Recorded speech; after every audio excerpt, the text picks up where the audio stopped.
একটা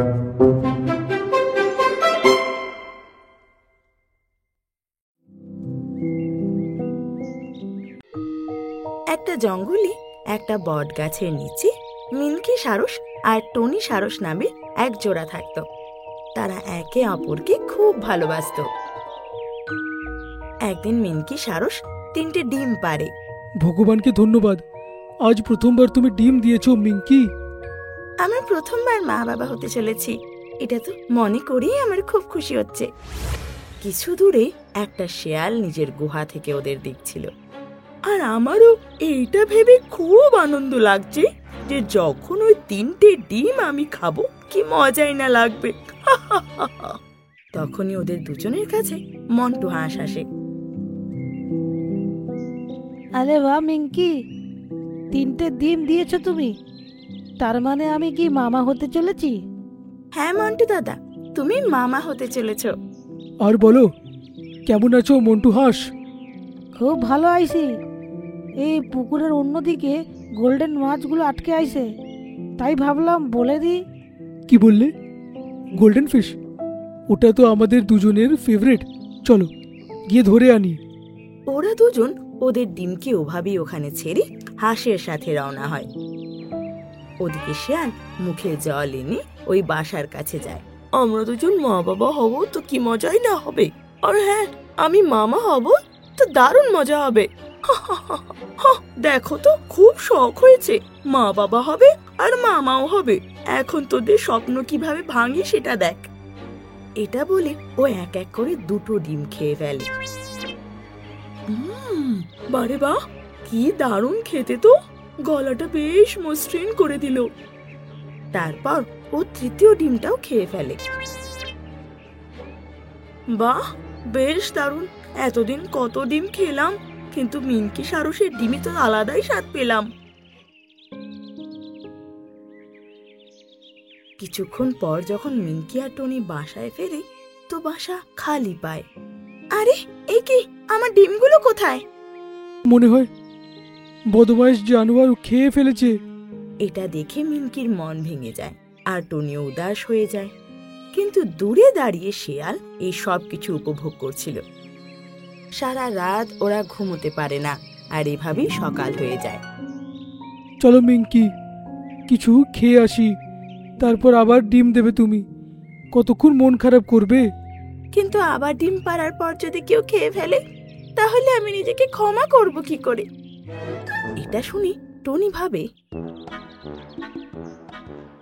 ও সামনে পড়ে থাকা কিছু পাথরের মধ্যে একটা সাদা পাথর তুলে আনে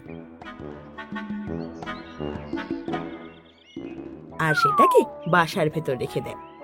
আরে এটা কি করলে? শুধু দেখতে থাকো মিঙ্কি।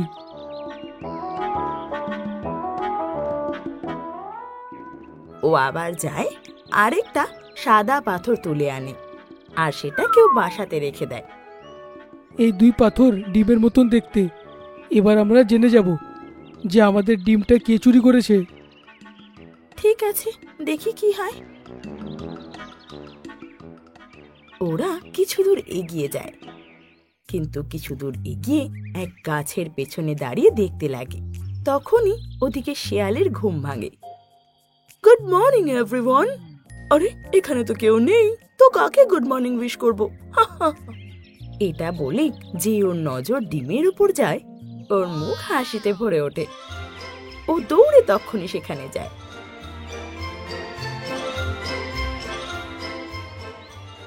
আরে বাহ, এরা তো দেখছি সকাল সকাল আমার জন্য খাবার রেখে গেছে। কি ভালোই না বাসে আমাকে।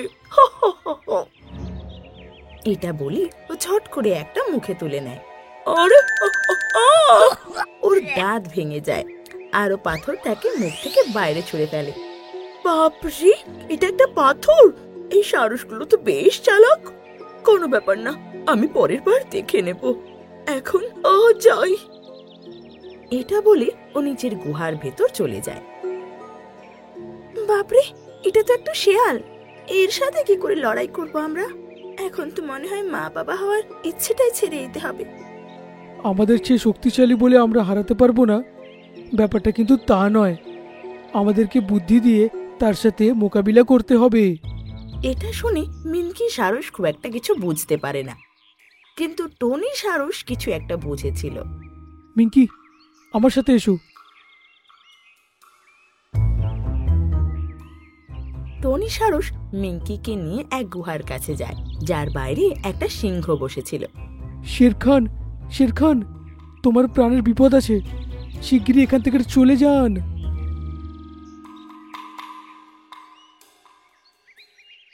আবার তুমি কি বলছো?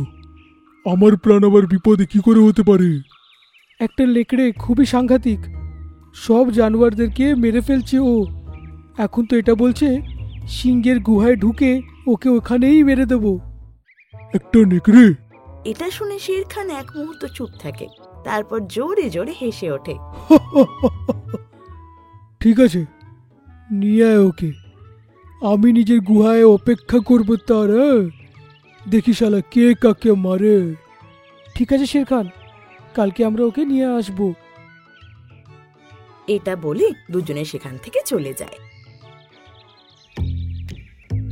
তারপর বেশ কিছু দূর গিয়ে মিনকি টনিকে বলে, এইটা কি করলে তুমি? শের খানকে মিথ্যে কথা বলে এলে? আমি তো কিচ্ছু বুঝতে পারছি না। ওই নেকড়ের স্বভাব হচ্ছে ওর দুর্বলতা, ওটার খুব সুযোগ ভালো করে নিতেই হবে। আমি যা বলছি মন দিয়ে শোনো। এটা বলে টনি সারস মিনকিকে কি এমন বোঝালো, ওরা দুজন নিজের বাসায় ফেরে আর চুপচাপ শুয়ে পড়ে। আজ রাতে আমি একদম শুবো না, কাল যখন ও ডিম পারবে আর তারপর চলে যাবে, আমি গিয়ে গপ করে খেয়ে ফেলবো। এটা বলেও ও সেখানে জেগে বসে থাকে।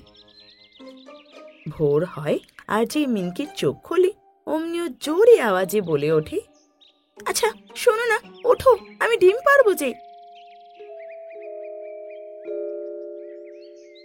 আরে উঠছি উঠছি, চেঁচাচ্ছ কেন? কি বললো? ও ডিম পারতে যাবে? এমনিতে তোমার আইডিয়াটা ভালো ছিল যে বাসায় ডিম না পেরে সেটাকে যেন গুহায় পারি। এখনো পর্যন্ত সেই গুহায় আমাদের 9টা ডিম জমা হয়ে গেছে, আর এখন আরো 2টো পেরে আসবো। ওহো, তার মানে ও এখন গুহার ভেতর ডিম পারছে? 9টা ডিমের নাম শুনে তো মুখে জল চলে এলো। আজ তো মনে হচ্ছে পার্টি হবে আমার। ওরা দুজন যে জঙ্গলের দিকে রওনা হয়, অমনি শেয়ালও ওদের পিছু নেয়। দুজনেই সিংহের গুহায় ঢোকে, তো শেয়ালও ঝট করে সেখানে ঢুকে পড়ে। আরে, এখানে তো বেশ অন্ধকার, কোথায় তোমরা? আমার খুব খিদে পেয়েছে, আজ তো আমি পেট ভরে খাবো। ওর আওয়াজ শুনে শের খান বেরিয়ে আসে, আর শের খানকে সামনে দেখে ওর অবস্থা খারাপ হয়। ওহো, তো তুই আমায় খাবি, সেটাও মন ভরে? আচ্ছা, আয় তোর নিউ ইয়ারের ফিস্ট করি আমি। আরে শের খান, আমি আপনাকে কি করে খাবো? আমি তো। শের খান ওর উপর লাফিয়ে পড়ে আর ওর ঘাড়ে দাঁত বসিয়ে দেয়। এটা দেখে মিনকি আর টনি যেন শান্তি পায়। তারপর দুজনে বাসায় ফিরে যায়। তারপর মিনকি 3টে ডিম পারে। ঠিক বলেছিলে তুমি, নিজের বুদ্ধির ব্যবহার করে চালাকের সাথে কাজ করলে সব সমস্যার সমাধান পাওয়া যায়। কিছুদিন পর সেই ডিম থেকে ছানা বেরোয়, আর এদের দুজনের মা বাবা হওয়ার স্বপ্ন পূরণ হয়।